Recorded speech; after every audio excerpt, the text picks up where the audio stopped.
기도하겠습니다. 거룩하신 아버지 하나님 감사합니다. 지난 한 주간 또 세상에서 살게 하시고 또한 오늘 복된 날 허락하사 생명의 말씀 앞으로 인도하신 하나님 감사합니다. 성령님 이 시간 함께해 주셔서 충만하시고 예배드리는 모든 자들 머리 위에 성령님 충만하옵소서. 말씀을 선포하는 자나 듣는 자 동일한 은혜 가운데 있게 하시고 오직 하나님께로만 우리의 마음이 향할 수 있도록 은혜 베풀어 주시옵소서. 아버지께 감사와 찬양과 영광을 올려드리며 예수님의 이름으로 감사하며 기도드리옵나이다. 아멘. 오늘은 의에 줄이고 목마른 자에 대해서 말씀을 나누도록 하겠습니다. 먼저 하나님께 복을 받기 위한 조건이 있습니다. 첫째, 심령이 가난한 자는 복이 있나니 천국이 저희 것이라고 하셨죠. 여기에서 심령이 가난해지려면 내 하트 속에 주님의 성품이 하나도 없다는 것을 고백해야 합니다. 그러니까 푸뉴마의 거룩한 성품이 저는 없습니다.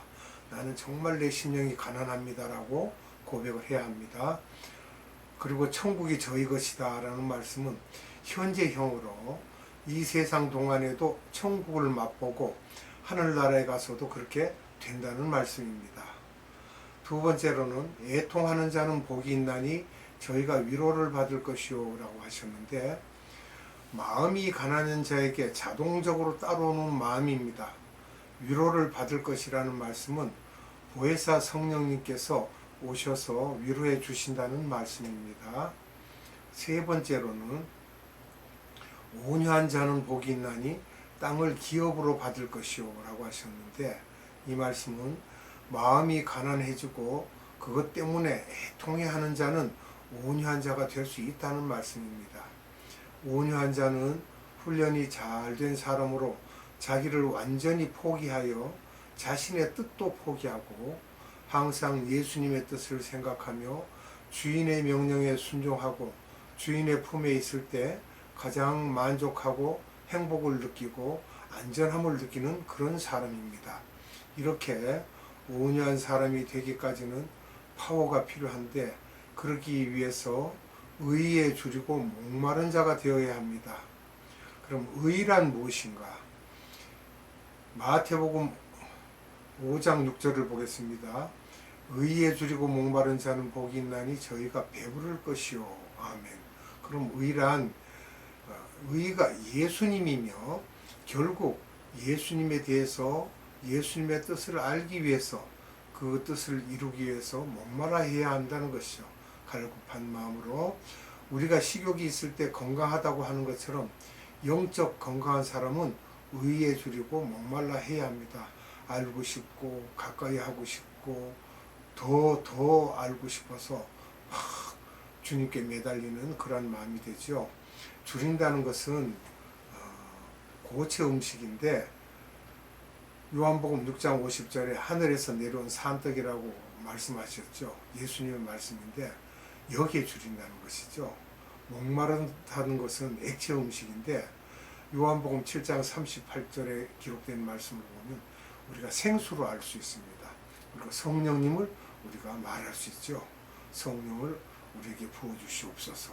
이렇게 말씀과 성령에 대해 관심이 없으면 아직 온유하지 않으며 하늘나라에서 상급이 없는 것을 우리가 알 수 있습니다. 손으로 예화를 우리가 든다면요, 처음에 새끼손가락을 본다 그러면 하나님의 말씀을 보고 듣고 읽는 것입니다. 한번 말씀을 듣는 여러분들도 손가락을 사용해 보세요. 새끼손가락만 갖고 성경을 들 수가 없는 것은 결국 내 것으로 만들 수 없다는 것입니다. 하나님의 말씀을 떡이라고 할 때 그저 떡을 보고만 있는 것과 같습니다. 그 다음에 두 번째는 약지손가락입니다. 하나님의 말씀을 우리가 기록을 한다고 하죠. 쓰는 것인데, 하나님의 말씀인 떡을 만지는 것과 같습니다. 새끼손가락과 약지로 가지고는 성경을 들 수가 없죠. 그 다음에 중지손가락입니다. 세 번째, 하나님의 말씀을 공부하는 것입니다. 하나님의 말씀을 의미를 이해하는 것이죠. 말씀의 그 의미를. 또 하나님의 말씀인 떡을 입에 넣어 굴리며 맛을 느끼는 것입니다. 성경 공부가 우리에게 해가 되는 것은 하트 속에 들어가 소화하지 못하고 입에서만 맴돌기 때문입니다. 그걸 먹어야 되는데 먹질 못하죠. 네 번째는 검지손가락입니다. 하나님의 말씀을 암기하는 것입니다. 하나님의 말씀인 떡을 내 속에 울컥 삼키는 것입니다. 다섯 번째로는 엄지손가락입니다. 하나님의 말씀을 묵상하는 것이죠. 하나님의 말씀인 떡을 내 위 속에 넣어서 소화시키는 것입니다.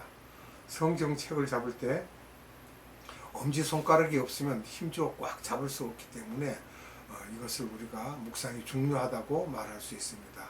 여섯 번째는 손바닥입니다. 하나님의 말씀에 순종하는 거예요. 하나님의 말씀을 꼭 잡기 위해서는 손바닥으로 꽉 잡아야 합니다. 아니면 사탄이 빼앗아갑니다. 의에 줄이고라는 말씀을 하고 계신데, 의에 줄이고라는 말씀은 말씀을 묵상하면 그 속에서 나오는 영양소들이 우리 영의 몸으로 퍼져가서 에너지화되어 영의 눈과 영의 귀가 아주 밝아집니다. 그러기 위해서는 묵상을 많이 해야 하며, 그런 후에 우리의 삶 속에서 적용하지 않으면 이 영양소들이 오히려 독소가 될 수 있습니다. 이렇게 생긴 에너지를 갖고 활동을 하지 않으면 교만해지게 됩니다. 그 활동이라는 것은 전도와 선교 또는 이웃 사랑 등이죠. 말씀을 많이 깨닫고 천국의 비밀을 깊이 깨닫고도 활성화시켜 밖으로 내보내지 않으면 교만하게 되어 오히려 자신에게는 독소가 되는 것입니다. 음식을 먹고 내 속에 있는 죄 성분을 토해내고 씻어내야 하는데, 그것을 우리가 묵상이라 하고 회개라고 하는데, 말씀을 많이 먹을수록 회개를 많이 해야만 합니다. 우리들이 음식을 먹고 배설하지 않으면 그 도구로 인하여 생명을 유지하지 못하는 것과 같이 모든 동물이나 식물이 이렇게 섭취와 배설을 하게 하고 있는 것을 우리가 볼 때 그대로 회개를 하라는 것입니다. 이건 탄소 동화작용이라고 볼 수가 있죠. 목마르다. 그 목마르다라는 말씀은 생수, 구원받은 자의 우리 마음 속에 푸뉴마 성령님이 계시지만 하트 속에 있는 마귀의 성품들을 씻게 하기 위해서 보혜사 성령님, 즉 파라클레토스 성령님을 우리가 모셔야 됩니다. 보혜사 성령님은 우리 옆에서 동행하십니다. 파라클레토스라고 하죠. 파라라는 말은 옆에서 동행하심을 말하고요. 클레토스는 초청받기 원하신다는 것을 말하고 있습니다. 그래서 우리에게 주시는데 우리가 초청을 해야 됩니다. 보혜사 성령님은 우리들이 초청하여야만 하는데, 성령님 저에게 임하여 주시옵소서라고 파라클레토스 성령께 우리가 기도하면서 말을 해야 됩니다. 찬양과 기도 속에서 이렇게 초청하면 성령님이 내 머리에 와서 앉으시고, 그런 후에 내 속에 들어와 주세요. 파라클레토스 성령님은 수동형이기 때문에 이렇게 우리들이 꼭 초청하여야만 하며, 그때 성령님이 생수로서 내 속에 들어와서 더러운 사탄의 성품을 하나하나 씻어내시고 태워내십니다. 그러면 성령님이 내 속에 들어오시는 여러 가지 방법이 있습니다. 성령의 기름 부으심이라는 이 말씀은 불의 모습으로 오시죠. 불의 모습으로도 오시고 또 생수와 같이도 오십니다. 이슬같이 조용히도 오십니다. 안개같이 내가 알지 못하는 시간에 그렇게 오실 수도 있고요. 비둘기같이 또 오실 수도 있습니다. 느낌이 없이 살짝 오시기도 하고요. 우리가 이런 것을 잘 예민하게 느껴야 됩니다. 구약과 신약에서 성령의 기름 부으심을 받은 자들에 대해서 보면은요, 성령 기름을 받는 자들은 첫째 제사장이죠. 그 다음에 왕입니다. 또 특별한 선지자들, 그 다음에는 오순절 다락방 사건에서 모두가 아닌 120명에게만 성령이 임하셨죠. 그 600명 중에서 약 20%입니다. 아주 소수의 특별한 사람만 성령이 임하셨던 것입니다. 앞서 말씀드린 내용으로 우리가 볼 때 한 번 더 이것을 살펴봐야 되겠습니다. 마음이 가난한 자는 복이 있나니 하셨는데, 이 말씀은 내 속에 성령의 9가지 열매가 하나도 없고 예수님의 마음이 없으니 내 속에 있는 더러운 성품들을 씻어 주십시오 라고 우리가 고백하고, 이렇게 고백하는 사람들은 마음이 가난하다고 하는 것입니다. 마음이 가난하다 그러니까 가진 것이 없어서 가난하다라는 것이 아닙니다.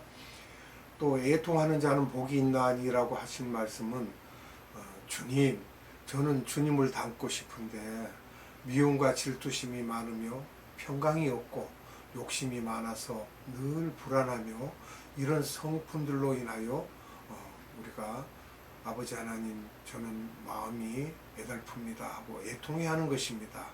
이렇게 할 때 주님께서 우리에게 은혜를 부어주실 줄 믿습니다. 또 온유한 자는 복이 있나니 하셨어요. 이것도 우리가 주님 훈련받기를 원합니다, 저에게 가르쳐 주세요 하는 마음을 갖고 주님께 어떻게 할 바를 묻습니다. 다윗이 많이 그렇게 기도를 하죠. 올라갈까요? 내려갈까요? 전쟁에 나갈까요? 가지 말까요? 일일이 다 묻습니다. 우리도 이렇게 주님께 모든 것을 묻고 그 해답을 듣고 응답을 받고 움직일 때 우리가 온유한 자이며 또한 그런 복을 받을 수 있다는 것입니다. 그리고 의에 줄이고 목마른 자는 복이 있나니 하셨는데, 내 속에 말씀이 들어오고 묵상하면서 내 삶에 적용하게 되고 또 성령님의 도우심을 구하여 이런 더러운 성품들을 공군이 미사일 공격을 하듯이 내 속에 들어오셔서 뽑아주실 때 내 속에 있는 더러운 성품들이 빠져나가고 예수님의 성품으로 조금씩 변화되게 되는데, 이것을 우리는 성화된다라고 하고 성화라고 하죠. 매일매일 그리스도의 성품으로 변하면서 사랑이 생기고 온유해지고 친절해지고 절제가 생기는 등 조금씩 내 속에 평강이 생기고, 세상에 많은 걱정거리가 있어도 내 눈이 천국을 바라보므로 그런 문제들이 더 이상 문제가 되지 않게 되는 것은 성령께서 그렇게 만들어 주시는 것입니다. 우리가 그것을 은혜라고 합니다. 우리는 우리가 잘나서 마음이 편안해지고 내가 잘나서 똑똑해서 마음이 편안해지고 평강을 누리는 거로 착각하는데 아닙니다. 우리 몸이 있는 것조차도 하나님께서 우리에게 베푸신 은혜입니다. 성령님께서 그렇게 하시지 않으면 우리가 평안을 찾을 수가 없습니다. 이렇게 산상수훈의 8복의 말씀 중 첫 번째 단계인 마음이 가난한 자는, 애통하는 자는, 온유한 자는, 의에 줄이고 목마른 자는, 여기까지 자신이 어떻게 복 있는 사람으로 변화할 수 있는지에 대한 예수님의 가르침을 우리가 알아본 것입니다. 이 문제는 우리가 이 세상에 사는 동안 어쩌면 평생을 훈련받아도 예수님처럼 되지 않을 것입니다. 그러나 우리는 끝까지 노력을 해야 할 것입니다. 그러나 우리가 이렇게 복 있는 사람이 되기 위해 늘 겸손한 마음으로 주님 앞에 내 속에 있는 쓴뿌리를 고백하고 회개하며 주님 앞에 엎드릴 때 보혜사 성령님의 기름 부으심을 받을 것이며, 성령님의 위로와 능력을 받아 우리의 성품이 예수님처럼 닮아갈 수 있도록 도와주실 것입니다. 다음에 이어서 말씀을 드리도록 하겠습니다. 기도하겠습니다. 거룩하신 아버지 하나님, 감사합니다. 의에 줄이고 목마른 자가 어떤 일을 하는 것이며, 또 아버지 하나님, 마음이 가난한 자가 무엇이 가난한 자인지 우리가 자세한 말씀을, 하나님의 말씀을 보고 인하여 그것으로 우리가 알 수 있도록 은혜 베푸심을 감사드립니다. 아버지 하나님, 우리 마음에 쓰디쓴 뿌리들을 뽑아주시고 항상 파라클레토스 성령님이 오셔서 우리의 마음에 있는 더럽고 추악한 것들을 뽑아내어 주시기만을 원합니다. 오늘도 생명의 말씀을 주신 아버지 하나님께 감사와 찬양과 영광을 올려드리며 예수님의 이름으로 감사하며 기도드리옵나이다. 아멘. 축도로 예배를 마치겠습니다. 지금은 우리 구주 예수 그리스도의 한량없는 은혜와 하나님의 극진하신 사랑하심과 성령님의 감화 감동 교통 충만하심이 오늘 예배드린 모든 자들의 머리 위에와 이 나라의 많은 교회들 위에와 이 나라의 많은 선교회들 위에와 에바다 국제 선교회 위에 지금으로부터 영원토록 함께 하시기를 예수님의 이름으로 간절히 축원하옵나이다.